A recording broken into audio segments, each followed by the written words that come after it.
Franz Castro, hindi ka ba nakikinig sa mismong pahiring nyo? Naroon ka eh. Tinanong ni Swansing eh. Sumunod sa'yo nagtanong si Swansing eh. Tinanong niyang 11 days eh. We are satisfied, sabi ng COA. Walang issue yung 11 days. Inuulit. Ito po ang ginawa nila. Hiningi nila sa COA. Hindi man nararapat dahil confidential fund nga. Hiningi nila sa COA yung report ng confidential fund ni BP Sara. Binigay ba ng COA sa kanila? Binigay. Nilantad niya. Akusahan nyo na. Ano-anong item dyan yung nakita ninyo na ninakaw ni BP Sara? Nasa inyo na yung report eh. Huwag nyo na kaming paandaran na ano. Yung mga flag. Hindi po kaso. Bakit wala nag-open ng book sa inyo? Ano tanong ni anong pangalan nito? Ted Filon. Sino po ang bumubusisi naman ng budget nyo? Wala. Eto na po tayo sa sinasabi nito ni Pusit. Alam mo, kapupusit, squid tactics. Kalokohan niya mga anlayo po eh. Kaya makikita nyo po wala sa hulog to, pati panunukso nila wala sa hulog eh.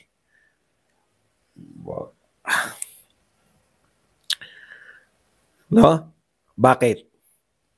Ang layo naman, wala pa po sa karanasan nating lahat na may mga edad na ngayon. Wala pa po sa karanasan natin na tinuksong tao, maputi, tinuksong pusit.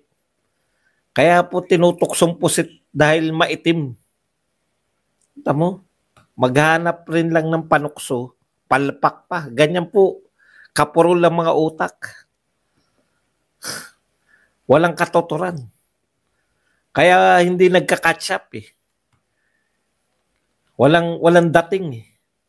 Simple lang po yung mga tukso kay Leni Robredo. Ganun po magbibigay ng tukso.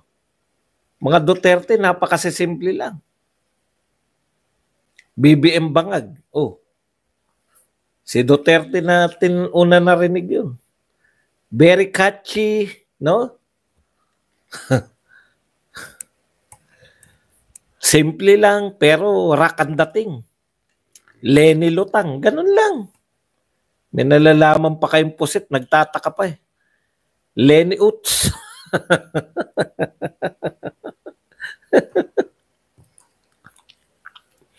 Squid tactics daw. Ha? Basahin natin, mas maganda yung ipahiya to sa sarili niya.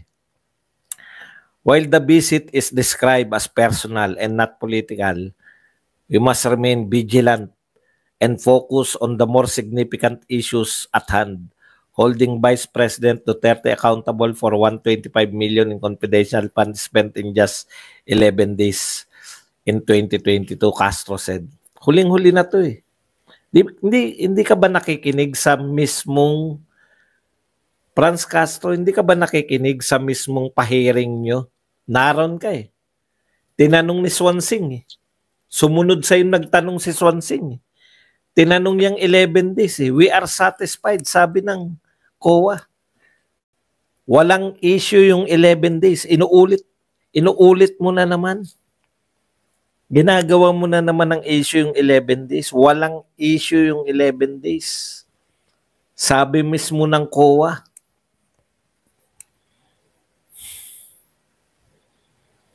Maniobra daw to. We should not be sidetracked by these maneuvers. The public deserves transparency, accountability, particularly on matters involving public funds. The question surrounding the use of these confidential funds must be addressed and clarified. Pumunta din siya sa Naga ay dapat tularan niya si Leni. Yan. So, asa na yung tactics dyan?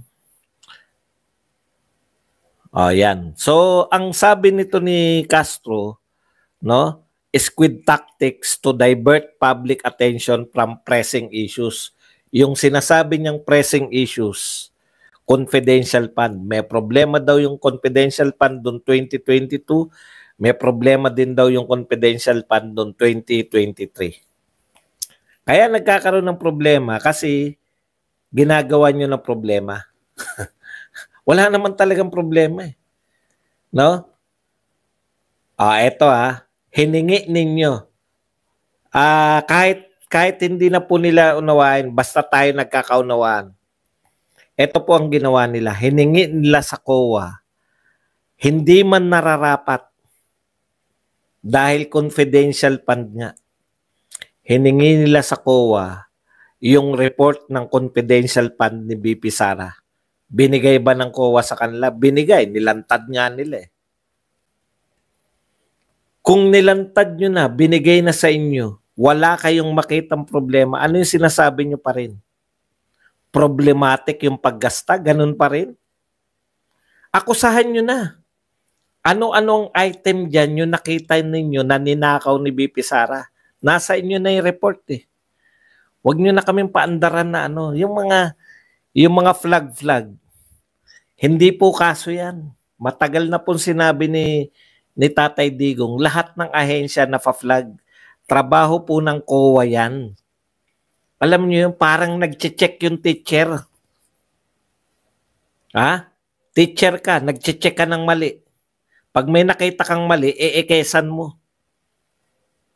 1 to 100, 98. Isa-isa lang, call ka lang muna. Nagpapaliwanag pa ako. 98. 98 yung nakuha ng bata.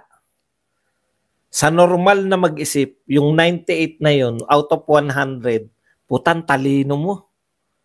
May award yun. 2 lang mali. Pero sa mga abnormal manita, may 2 kang mali Ang bobo mo naman. Ganun po yun.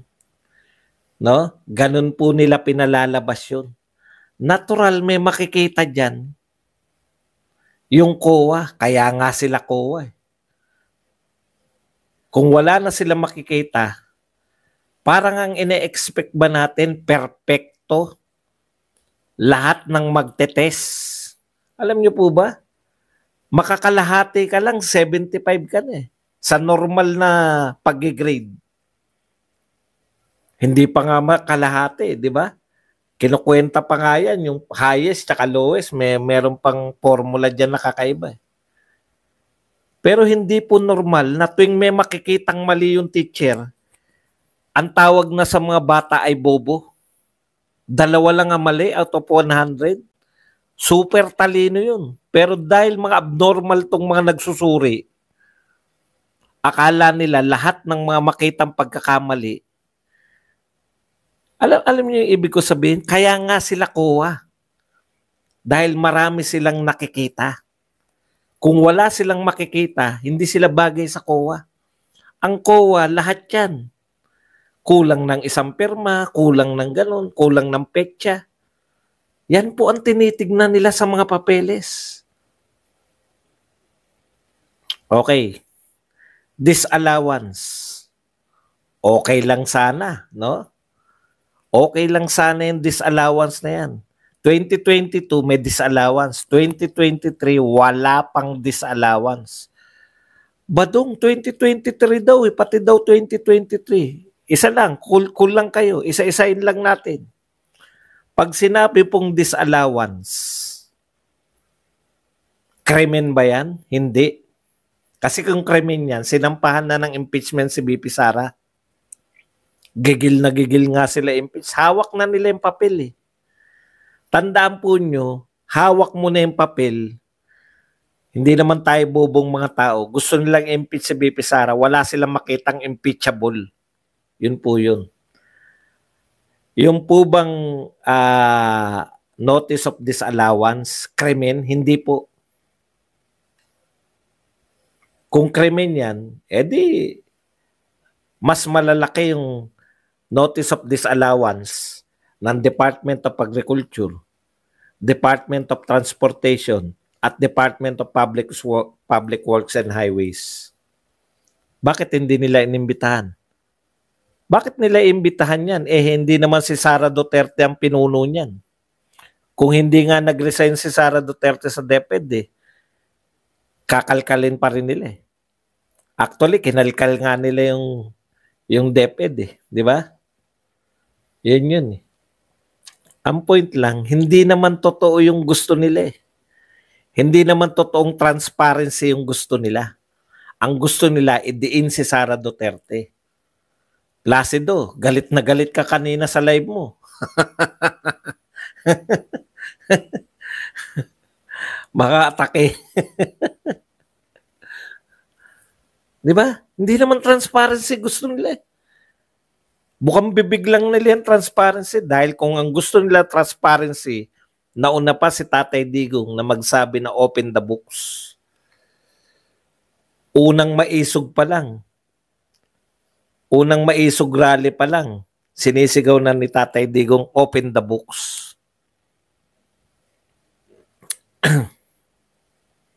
Bakit wala nag-open ng book sa inyo? Ano tanong ni anong pangalan nito? Ted Filon. Sino po ang bumubusisi naman ng budget nyo? Wala. Walang bumubusisi ng budget nila. Ha? Wala. Saan po napunta yung bilyon-bilyon ayon kay Herrera, Congressman Herrera? Saan napunta yung bilyon-bilyon na savings ng pamahalaan? Ni-record, wala kayo. Kung pati record, wala. Putya, naglaho pati record.